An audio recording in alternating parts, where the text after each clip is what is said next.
cara buang beban emosi bawah sadar kita. Nah, gimana sih caranya? Banyak banget yang nanyain. Terima kasih ya antusiasmenya. Jadi, nomor satu, kita udah tahu bahwa kalau ngendaliin, kontrol, ataupun kita ekspresikan, itu tidak akan menyelesaikan beban emosi yang intensitasnya tinggi. Kalau kita bicara intensitas rendah, ini akan bisa membantu. Tapi kalau multiple core trauma, traumanya ada banyak core-nya, ataupun multiple stacking trauma yang traumanya dia tumpang tindih ya atas bawah, dia nggak akan bisa diselesaikan dengan nangis-nangis, nggak akan bisa diselesaikan dengan diekspresikan, ataupun ya di katarsis. Itu akan bisa membantu meringankan. Tapi biasanya seringkali muncul lagi. Anda healing, muncul lagi. Itu adalah tanda Anda punya multiple core trauma atau yang multiple stacking trauma. Kalau trauma yang single core doang, Anda lakukan katarsis, nangis-nangis, teriak-teriak, goyang-goyang, godek-godek, Anda bisa buang, hilang bebannya. Ya, terus kalau misalkan Anda lakukan juga, misalnya kayak inhale, exhale, breathing, bisa buat ngebantu. Tapi kalau misalkan multiple core trauma, dia harus ada sequence-nya, langkah-langkahnya, bagaimana cara ngebuangnya.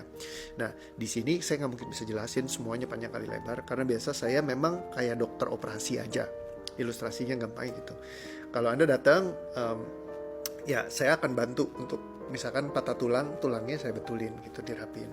Saya nggak bisa ngoperasi patah tulang, ngajarin Anda dari potongan-potongan video-video pendek dari TikTok. Itu susah banget gitu. Dan itu berbicara soal pengalaman.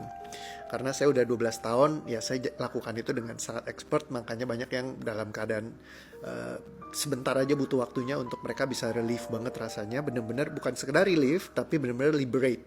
Jadi relief itu beda sama liberate. Liberate itu benar-benar terbebaskan sepenuhnya. Relief itu cuma lebih mendingan lah. Banyak bahasa yang sering dipakai itu memang bukan sembuh ya, tapi lebih baik gitu. Jadi kayak, oh ya aku bisa ngerasa lebih baik, I feel better.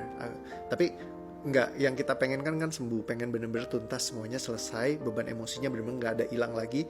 Satu-satunya cara adalah di liberate dari dalam tubuh fisik kita. Jadi emosi itu kesimpan dalam nervous system, kita buang keluar dari tubuh fisik kita. Nah pertanyaannya, langkahnya gimana? Langkahnya saya udah taruh di playlist, ya judulnya Begini Caranya. Jadi nanti besok saya harap udah gak ada yang nanya-nanya lagi, tinggal lihat aja di playlist ya. Kalau Anda pengen lihat langkah-langkahnya seperti apa yang saya lakukan, basically itu semua yang saya lakukan di dalam session. Itu ada strukturnya semua.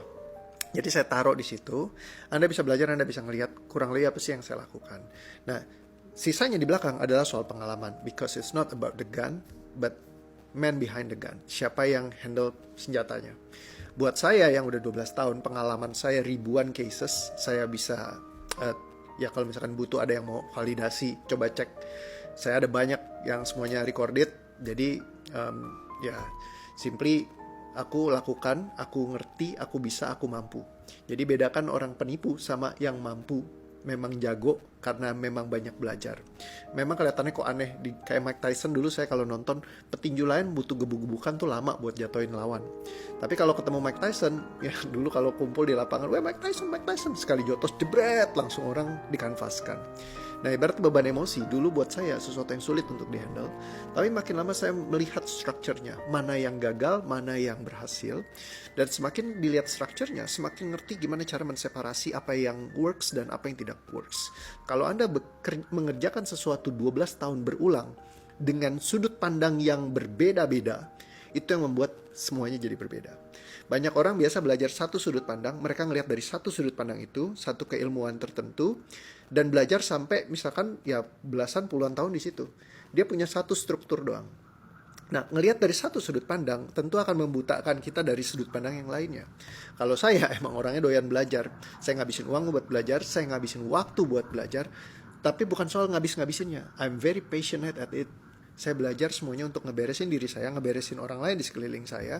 Itulah kenapa saya punya banyak structure pembelajaran dari semua titik-titik yang berbeda, modalitas yang lain-lain. Dan saya belajarnya bukan cetek ya. Banyak orang yang cuma, datang masuk, 1 training, 2 training, terus ngakunya udah jago. Kalau saya enggak, saya banyak ngulang-ngulang. Kayak contohnya Master of NLP, saya masuk 3 kali. Masuk di kelas practitioner NLP, saya masuk sekitar 5 kali sama Pak Roni Everono Dirjo. Saya di hipnosis, saya belajar selama 3 tahun, saya sampai jadi trainer, saya ngajar juga, dan saya ikut kelas tuh sampai berulang-ulang kelas yang sama. Saya belajar di Akses juga sama, terus berulang sampai saya jadi certified facilitator laki-laki pertama di Indonesia. Ya, saya di neurosemantik saya ulang belajar terus gitu ya. Dan jamnya banyak banget, saya praktekin sampai saya jadi neurosemantics trainer, satu dari 18 orang di Indonesia. Dan masih banyak lagi yang saya belajarinnya perintilan.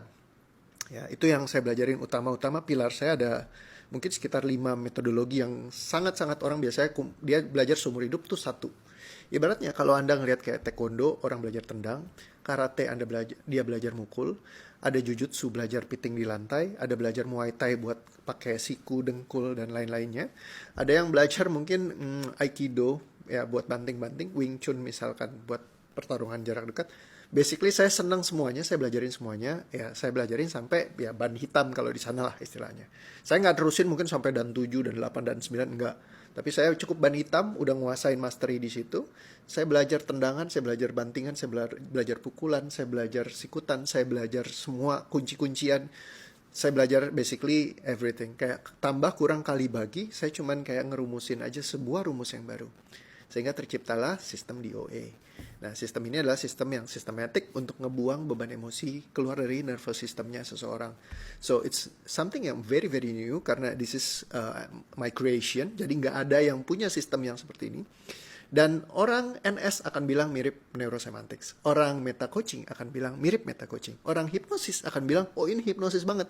Kalau ketemu orang konseling, oh ini kayak orang konseling. Kalau ketemu orang misalkan dari ya tadi ya hipnosis udah, dari access consciousness, oh ini akses banget. Ya memang karena there is a part of it yang ada di dalam semuanya. Ada kali-kalian tambah-tambahan kurang bagi dan semuanya dikombinasikan jadi satu. That's the system how DOA works. Karena ya basically ini bukannya, saya nggak bisa klaim ini sebagai punya saya sepenuhnya, ya rumusnya punya saya sih. Tapi semua pecahan-pecahannya saya belajar dari semua metodologi yang ada. Neurosemantics akan bilang ini NS banget. Jadi NLP akan bilang ini NLP banget. Ini orang NLP nih pasti. Jadi mereka akan banyak yang ngomongin ya ini memang dari metodologi mereka, curi-curian, udahlah gitu misalnya. Ya bisa aja dibilang seperti itu. Ya dari psikologi ya iya saya belajar di kampus juga ya kan. Semuanya yang saya memang belajarin gitu. Jadi ya isinya memang semuanya ya ada gitu. Tapi apa yang membuat rumus ini begitu simple dan begitu mudah untuk dilakukan? That's ya yang bikin sebuah sistem yang baru. Karena belajar tambah-tambahan kali-kalian bagi-bagian. Kita akan bikin ya rumusnya terbatas kalau kita cuma pakai bagi-bagian doang. Terbatas kalau kita cuma pakai tambah-tambahan doang. Tapi ketika punya semuanya bisa diracik. Jadilah sistem ini sesuatu yang lebih lengkap lah untuk melengkapi apa yang sudah ada, bukan untuk menggantikan. Ya, karena sistem ini cuma just basic facilitation paling basic kalau menurut saya untuk ngebuang beban emosi. Udah itu doang.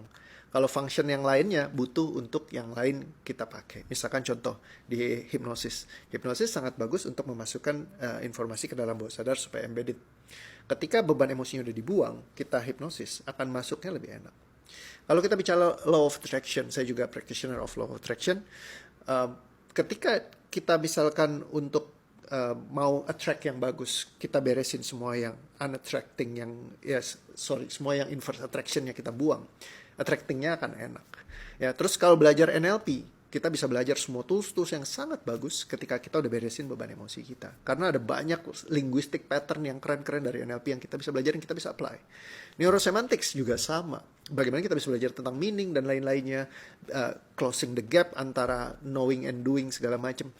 Itu akan bantu sekali ketika kita udah beresin. Ke meta coaching juga sama. Ketika kita beresin semua beban emosinya, akan lebih gampang untuk kita nge-coach ke masa yang akan datang.